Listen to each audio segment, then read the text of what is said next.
Elohim Adonai Shama Shama Elohim Adonai Shama Shama Shama Shama Shama Shama Elohim Adonai Shama Shama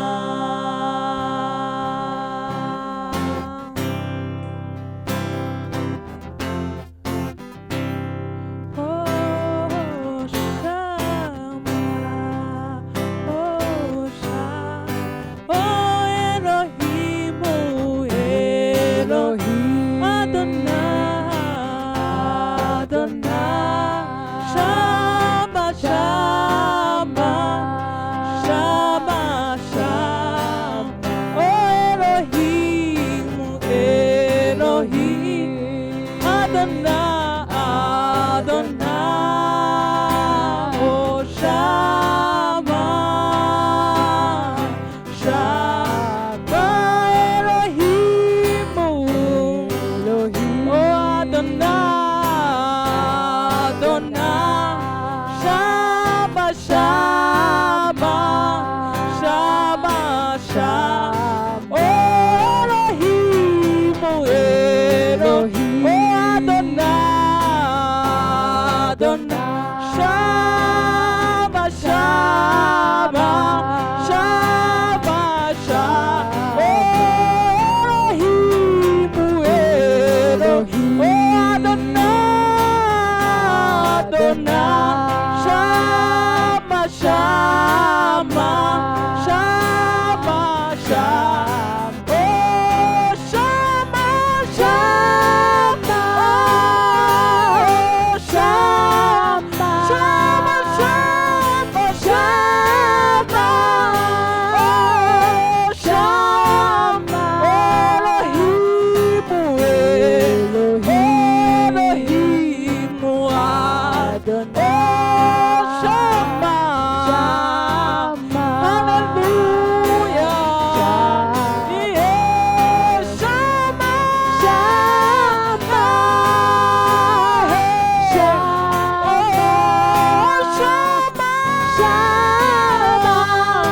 Yes Shama Oh hallelujah Elohim Elohim Adonai Shama Shama Shama Oh Elohim Elohim Adonai Shama Shama Oh Shama Oh Elohim Hallelujah Adonai Oh Shama Shama Oh Umukiza wuzuye ubuntu nshuti mucunguzi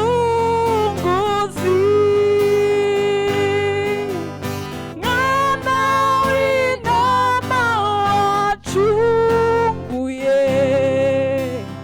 imitima yacu Oh niwe mucunguzi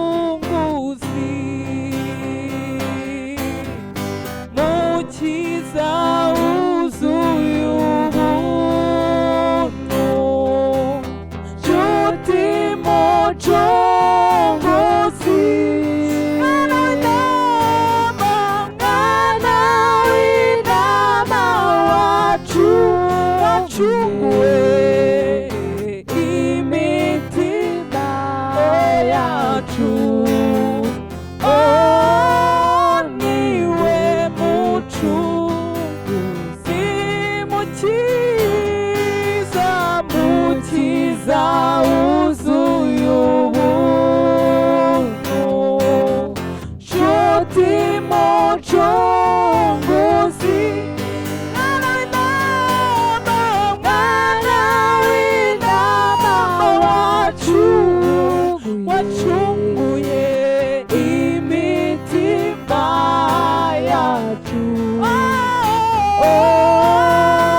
ndabashuhuje mu izina ry'umwami wacu Yesu Kristo kuri uyu mugoroba.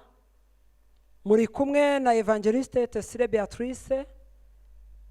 Nshimiye Imana kuri uyu mugoroba ko Imana iduteye iteka tukaba duhagaraye hano imbere y'ubwoko bw'Imana. Izina rya Yesu rihabwe icyubahiro. Tubazaniye ijambo ry'Imana nanone nk'uko twari twayibonye muri Luka 12 ku murongo wa 35 kugeza ku murongo wa 38, ariko noneho aho tugiye kureba ijambo ry'Imana ni muri ibyo bice 12 Luka ku murongo wa mbere niho tugiye kureba ijambo ry'Imana. Bibiliya iravuga ngo dukwiye gutinya Imana mu gihe cyo kubaho kwacu hano ku isi. Niwo mutwe w'ijambo ngiye kwigishaho kuri uyu mugoroba. Luka 12 umurongo wa mbere. Dukwiriye gutinya Imana mu gihe cyo kubaho cyacu hano ku isi. Ubushize narababwiye ngo ijambo ry'Imana ryatubwiye ngo duhore dukenyeye amatabaza yacu yake, tumere nk'abantu bategereje shebuja igihe azagarukira avuye mu bukwe, kugira ngo nakingura nakomanga tumukingurire vuba. Navuze ngo umutwe w'ijambo twahereyeho kwari ukuba maso. Ndavuga ngo ni byiza ko abantu babera amaso ubugingo bwabo muri iyi minsi iruhije abagenzi, muri iyi minsi inanije benshi, muri iki gihe cyo gutegereza kugaruka k'umwami wacu Yesu Kristo. Birakwiye ko twaba maso. Iryo ni isomo ryatambutse ryo kuwa gatanu. Narasomye rero ngeza ku murongo wa 38 nahereye ku murongo wa 35. Uyu munsi turongera kuganira ijambo ryitwa gutinya Imana mu minsi yo kubaho kwacu hano ku isi. Umurongo wa mbere tugiye kureba mu bice 12 Luka umurongo wa mbere. Ngo muri icyo gihe abantu ibihumbi byinshi bateraniraho yarari, ndetse bigezaho bakandagirana. Nuko abwira abigishwa be ati, mubanze mwirinde umusemburo w'abafarisayo ari bwo buryarya, kuko ari nta cyatwikiriwe kitazatwikururwa, cyangwa icyahishwe kitazamenyekana. Ngo nuko ibyo mwavugiye mu mwijima byose bizumvikanira mu mucyo, ibyo mwongoreraniye mu nzu imbere bizavugirwa hejuru yayo. Reka dusengane Imana kubwira ijambo. Data, tuguhaye icyubahiro kuri uyu mugoroba. Uri Imana y'inyamaboko n'inyembaraga, uri umutabazi wa Yakobo, utabara ku rugamba ugatabarukana intsinzi, uri Imana y'amahoro. Turagushimiye Papa wa Yesu Kristo, turagushimiye kuduha ijambo, turagushimiye kuturinda, turagushimiye kutwemerera kongera guhagarara imbere y'ubwoko bwawe kuri uyu mugoroba kubw'ijambo ryawe. Nyemerera urivomerere imitima iri buryumve kuri uyu mugoroba, igirirwe neza n'imbabazi zawe. Urakoze mu izina rya Yesu, amen. Bibiliya iratubwiye ngo ni ugutinya Imana mu minsi yo kubaho kwacu hano mu isi. Umutwe w'iri jambo wo wanditse ngo twe gutinya abantu, ariko genda ndavuze ngo dutinye Imana mu minsi yo kubaho kwacu hano mu isi. Bibiliya iravuga ngo iyo turi mu isi tuba dufashe igihe mu ntambara, kandi turabizi neza yuko iyo umuntu ari mu ntambara, ibyo ari byo byose uhagaze mu ntambara aba yiteguye, aba ari umusirikare akwesa inkweto, afite ibirwanisho, yambaye imyenda ya gisirikare, nta mukino, amaso ye abasa n'ay'intare. Twe gutinya abantu niko umutwe w'iri jambo uvuga, ariko hano Yesu yabwiye iteraniro ryari rimuri imbere. Bibiliya iravuze ngo abantu benshi bari bateranye ibihumbi n'ibihumbagiza bateranira aho Yesu yarari. Nk'uko bimenyerewe, Yesu aho yajyaga abantu bagendanaga nawe bari bamukeneyeho ijambo ry'Imana, bari bamukeneyeho gukira indwara, bari bamukeneyeho kugaburirwa ibiryo. Turabizi ko aho Yesu yabaga hari ibikorwa runaka yakoreraga abantu be. Ari nayo mpamvu ubu butumwa tubwiriza bw'iyi ministeri Mercy for all isobanura ko ari ubutumwa bw'impuhwe kuri bose.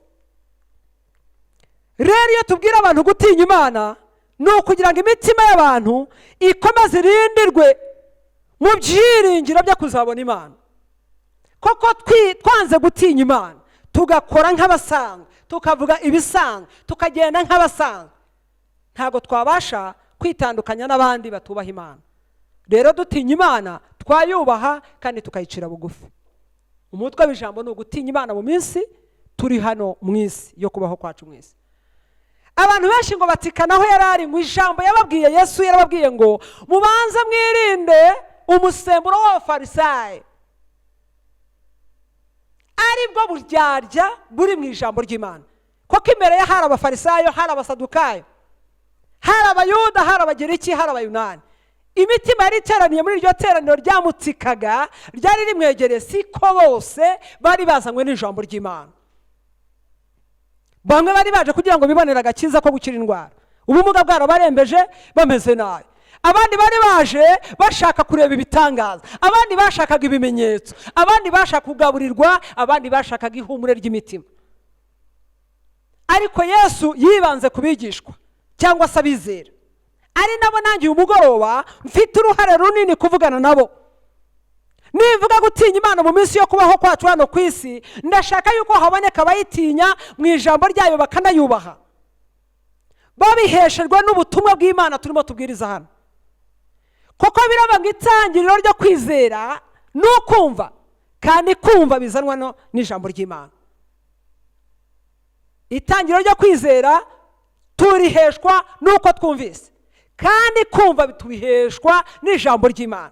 Hatabayeho kubwirwa ntihabaho no kumva, hatabayeho no kumva ntihabaho no kuba maso, hatabayeho no kuba maso ntihabaho gutinya Imana, hatabayeho gutinya Imana ntihabaho no kwikorera, hatabayeho kwikorera habaho no kugwa no kuvangavanga amadosiye mu by'Imana. Ariko ndagira ngo uyu mugoroba dukorera Imana twayibwiwe, twayimenye, hanyuma tugendere mu murongo wa Kristo n'ijambo rye n'urufatiro rw'intumwa ze n'abahanuzi be. Izina rya Yesu rishimwe. Arababwira Yesu ati mwirinde imisemburo y'indyarya z'abafarisayo. Abafarisayo b'icyo gihe mu mwaka wa 30 mu ikarine ya Kristo n'intumwa ze, siba nibambwira uyu mugoroba, no mu murimo w'Imana, no mu isi, no mu cyaro aho tugenda, no mu midugudu, no mu mirenge, indyarya ushobora guhura nayo ikakuryarya, ikaba yagukorera ibitari byiza, ikagukura mu nzira y'agakiza, ikakuyobora mu nzira yo kurimbuka. Akamaro k'indyarya ni ukuvuga ibintu bidahamye. Uyu munsi ashobora kukubwira byiza, ejo akakubwira bibi. Uyu munsi ashobora kubanza kubwira Yesu, akazasoza kubwira abadayimoni. Ashobora kubanza atangira n'ijambo ry'Imana ryiza, ejo agasoza n'ijambo ry'Imana ribi. Ibyo ni ibintu bikorera mu mitima y'abantu, n'inzira zibiri. Nkuko Yesu yabivuze ko hari inzira ijya mu bugingo ifunganye kandi abanyuramo ari bake, hari n'inzira ijya mu irimbukiro abayinyuramo ni benshi kandi ngo ni igihogere. None kubera ko izo nzira ziri imbere yacu, kandi yavuze ngo twirinde umusemburo w'indyarya n'abafarisayo, icyo turi bukora ni kimwe, no gukurikira inzira ifunganye, tukemera tugahatana, nubwo harimo amahwa, nubwo biruhanyije, nubwo umutima utabyemera, ariko ni ngombwa ko tunyura muri iyo nzira kugira ngo tuzahinguke mu bugingo buhoraho bw'Imana.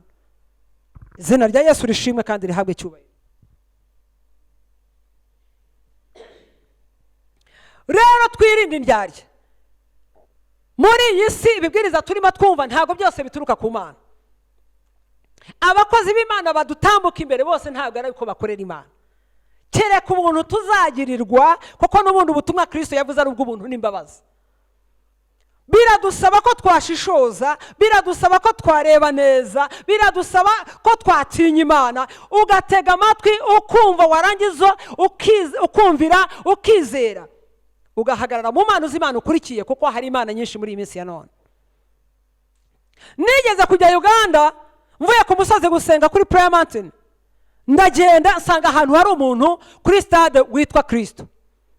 Yamanyaguraga imigati akayihereza abakene, yabahaga amafaranga, bamwitaga Yesu, Yesu Kristo. Unyumve neza, naramubonye n'amaso. Nigeze kujya Bujumbura, nsanga witwa Migurumuko yari afite urusengero kwijabi. Abantu binjiraga mu rusengero nuko basize imyambaro yose hanze. Yari umukozi w'Imana. Abantu bakaza, umugabo akambura, umugore akambura, umukobwa akambura, abadiyakoni bagashyira imyambaro mu bitonga hariya hanze. Ikibwiriza yari afite nuko yabwiraga abantu ko Adamu na Hawa mu ngobyi ya Edeni nta mwambaro bari bambaye ubwiza bw'Imana. Rero kwinjira mu rusengero wambaye ubwiza bw'Imana, uwo mwambaro wiremeyeho utaravukanye ari icyaha. Yasabaga ko abantu bose bamera nka Adamu na Hawa mu ngobyi ya Edeni. Uwo ni umukozi w'Imana. Abantu bamutegaga amatwi kandi baramukurikiraga. Hari ibyo mbonye byatuma abwira abantu gukorera Imana bayitinya kandi bayubaha mu minsi yo kubaho kwabo hano mu isi. Hari ibyo mbonye n'amaso yanjye. Nigeze kujya ahandi kubwiriza, nsanga umukozi w'Imana ukuriye abandi mu rusengero, icyubahiro cye ndakizi naranakivuze. Nsanga arabwira abantu ko Yesu atari mu ijuru, yagiye mu muriro gushya, kubera ko mu isi yigeze kugaburira amasaka abigishwa be ayibye, ngo yacari ku munsi w'isabato ayagaburira abigishwa be, arongera avuma igiti cy'umutini nticyera imbuto, bituma Yesu ajya mu muriro arashya. Yabwirizaga ikibwiriza cy'uko adashobora kuvuga izina rya Yesu mu kanwa, kuko Yesu ari ikivume. Iryo teraniro narihagazemo nanaribwirijemo. Nijye wasobanuye uburyo Kristo ari umwami, ari muzima, atazashya, adateze gushya, yicaye mu ijuru kandi ari kumwe n'Imana, azagaruka gutwara abo yacunguye. Izo ni indyarya z'abafarisayo muri iyi si. Abo ni abantu baryarya barimo bakorera indamu mu murimo w'Imana, ariko abayitinya, abayubaha bo ntibashobora gukora ibyo ngibyo. Imana ishimwe kandi himbazwe yuko Yesu agifite abakozi bahagaze mu ijambo ry'Imana neza, babwiriza Imana nk'abayibwiwe kandi bakayimenya kandi bakayizera kandi bagahagarara nk'abagabo bo guhamya ibya Kristo n'ijambo ry'Imana. Izina rya Yesu rishimwe. Nongera kujya mu gihugu cya Tanzania, nsanga umuvugabutumwa ukomeye wambaye amashenete, ufite imisaraba ku gatuza, yabwiye abantu ngo baze mu giterane barebe Imana idasanzwe. Nsanga yazanye amakamyo, amasamtrela yuzuye imisenyi, yayisutse mu giterane, abwira abantu ko uwo musenyi yawukuye kure ahantu Israeli cyangwa se Yerusalemu ku musozi, ku butaka bwera bw'Imana.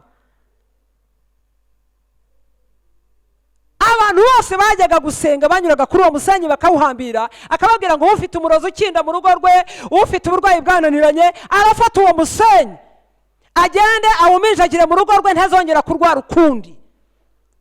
Amakamyo akamena umusenyi, ngo ni ibitaka yakuye ku butaka bwera muri Yerusalemu cyangwa se Israeli. Izo ni indyarya. Nongera kubona undi waguze ubuto akadomoro kane, agasuka muri za suruduwiri, akajya abwira abantu atari amavuta nakuye ku butaka bwera, ni mumwe murakira indwara. Nyumva neza, indyarya zirahari muri iyi si ya none. Abafarisayo barahari batabwiriza ibya Yesu n'ijambo rye, badahagaze ku buhamya bw'ijambo rizima na Yesu Kristo n'ubuhamya bw'Imana. Barahari abanyamwishakira ndamu, barahari abakorera inda, barahari ababwiriza ibibwiriza biryoheye amatwi y'abantu kugira ngo babanyure, babahembe ibihembo by'isi. Ariko ubutumwa tuvuga ntabwo ariko bumeze muri iyi minsi ya Kristo yo kugaruka kwe no kubana n'abantu be mu itorero ry'Imana. Turabwiriza ubutumwa bwo kwihana no kubabarirwa ibyaha byabo. Icyo ni ikintu cya mbere, na Yesu yarabivuze muri Mariko igice cya mbere umurongo wa 15. Aravuga ngo nimwizere amagambo y'Imana mvuga, mwihana ibyaha byanyu, mubabarirwe ibyaha byanyu. Icya gatatu, mwizere ubutumwa bwiza. Tubone na kuamini Injili. Birakwiye ko twabwiza abantu ukuri. Imbere yawe hanyuza abakubeshya, imbere yawe hanyuza ababwiriza benshi, hanyuza abahanuzi benshi, hanyuza abaririmbyi benshi, ariko nshuti yanjye, hagarara n'Imana muri iyi minsi y'imperuka, mu bihe bya korona, mu bihe bigoye, mu bihe by'abahanuzi batandukanye, mu bihe by'abakozi b'Imana basize amavuta, bahamagawe bidasanzwe. Hagarara n'Imana, urufatiro wabwirijweho ijambo ry'Imana ukizera, urugumeho, ntihagire umuntu uzaguhendesha inyigisho n'ibinyoma by'abahanuzi b'ibinyoma. Pawulo yaravuze ati ubutumwa Yesu yatubwirije niwe tuzabwiriza abantu. Nihaboneka umuntu utabasha kubwiriza ubutumwa twabwirije cyangwa bwa Yesu Kristo, azavumwe, abantu bose bavuge ngo amen. Tubatega amatwi twe kubakurikira, baduhamagare twe kubitaba. Nigera kujya ahandi nsanga umukozi w'Imana ari ku gatuti yambaye inzoka mu ijosi, rimwe arayifata akayishyira mu kanwa, umutwe we akawushyira mu kanwa, akabwira abantu ko iyo nzoka ari umwuka wera, ayigereranya nayo wa muringa we bakozemo inzoka mu gihe cya Mose n'Abisiraheli. Byarangiye inzoka imuriye, arapfa, bajya kumushyingura. Birakwiye ko twatinya Imana mu gihe cyo kubaho kwacu hano ku isi. Hagarara uhamye Imana wamenye. Nimba utarayimenya yibwirwa uyizere. Chanzo cha imani ni kusikia, na kusikia huja kwa maneno ya Mungu. Bila neno la Mungu hakuna masafa ya kumuona Mungu. Ibyo babeshya hano ku isi bizarangirira hano ku isi. Hari ibihembo by'Imana izahemba bayo, hari n'ibihembo by'isi. Abo ni abakozi ba nimugoroba bakorera ibihembo, bamaze kwihemba, nta kindi Imana izabahemba. Imana ishimwe. Ndabwiriza abantu gukorera Imana bayitinya. Igihe umuntu yasobanuraga yuko Yesu yagiye mu muriro gushya kubera ko yibye amasaka akayibira bigishwa ku munsi w'isabato, akanavuma igiti cy'umutini n'icyera imbuto, uwo bivugaga yari indaya anatwite, yaje kubyara umwana kuko nta mugabo yari afite, nta n'isezerano yari afite. Nyumva neza, indyarya zinyuze imbere yawe, ntazi urimo ubona mu mwuka, ntazi kubwiriza, ntazi ubona, ntazi gusaba amaturo, ntazi gusaba ibitambo. Yesu yabwirije abantu basaba iki? Duhera mu bitabo 66 mu isezerano rishya n'isezerano rya kera. Ni hehe Yesu yasengeye abantu abaka ibitambo? Cyakora hari uwo yabwiye ngo genda wiyereke umutambyi utura ituro ryo kwihumanura, ituro ry'ishimwe ni ngombwa ko twaritanga. Rero Umwami Imana tugirire neza, atuganze kandi aduha umugisha. Nyumva neza, umurongo wa 3 aravuga ngo nuko ibyo mwavugiye mu mwijima byose bizerekanirwa mu mucyo, n'ibyo mwangororaniye mu mazu byose bizavugirwa hejuru y'inzu. Nukuvuga ngo nta kintu twakoreye mu isi Imana itazerekana kuri wa munsi. Niyo mpamvu nabwirije ubushize ngo imirimo y'abari izaduherekeza.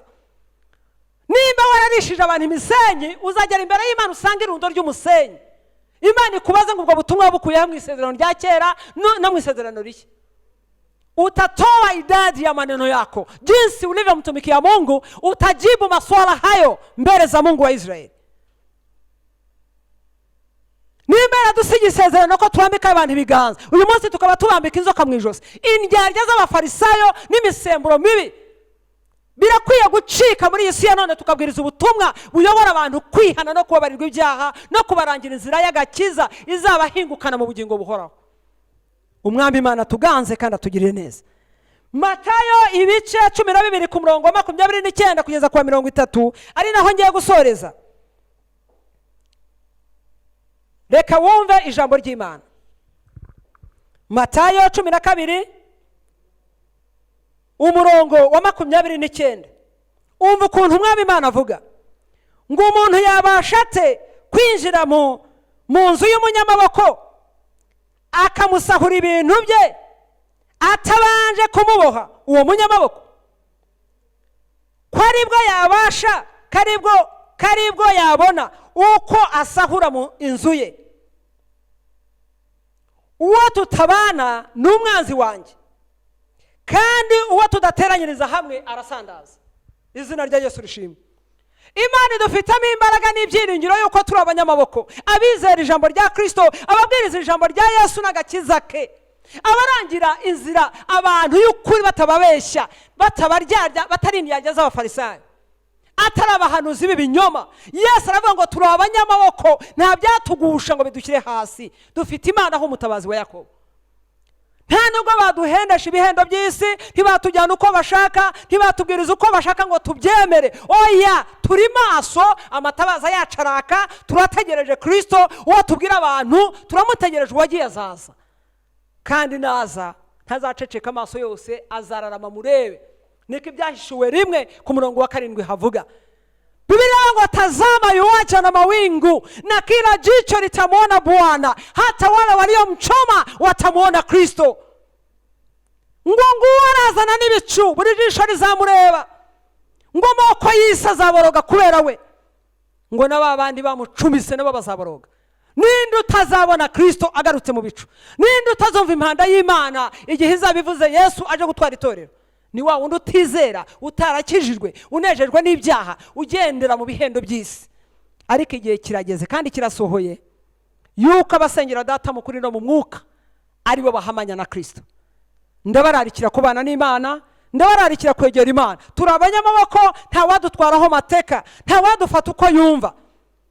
Turi abanyamaboko, turi ubwoko bw'Imana, turi ishyanga ryera ry'Imana, turi abatambyi bamamaza ishimwe ry'Imana yaduhamagaye, turi ubwoko Imana yaronse. Rero muhagararane nanjye muri iri jambo, mugendererwe n'Imana kuri uyu mugoroba. Imana ibaganze kandi wumvishije amagambo abaza umutima we ngo ese ndatinya Imana muri iyi minsi yo kubaho. Imana iduhane umugisha. Reka dusenga n'Imana. Data, mu izina rya Yesu rifite imbaraga n'ubutware, ndaguhamagaye mugaba w'ingabo, intwari mu ntambara, umutabazi wa Yakobo, ngwino uganze muri iri jambo, ngwino ufashe ubwoko bwawe mpagaze imbere kuri uyu mugoroba. Fasha imitima y'abanyumva ndimo mbwiriza ubutumwa bwiza, ubagirire neza kubw'imbabazi zawe n'urukundo rwawe. Dusenze twizeye mu izina rya Yesu, amen. Shalom. Imana y'amahoro ibahane umugisha nanjye, amen.